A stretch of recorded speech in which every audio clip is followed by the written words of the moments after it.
Ya, ini kita berdiskusi mengenai peluang, mengenai kesempatan kerja, mengenai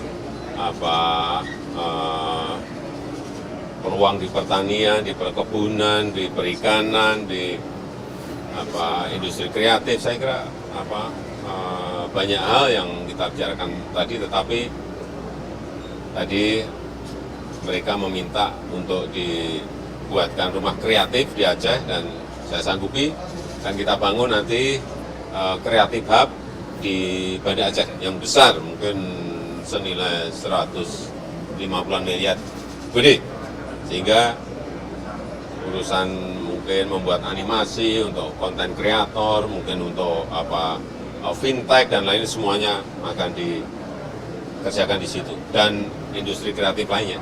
Alasannya Pak ajak anak-anak muda Aceh berdialog kenapa Pak? Ya optimisme, jangan kita pesimis, optimisme yang kita ingin membangun optimisme. Ya, udah.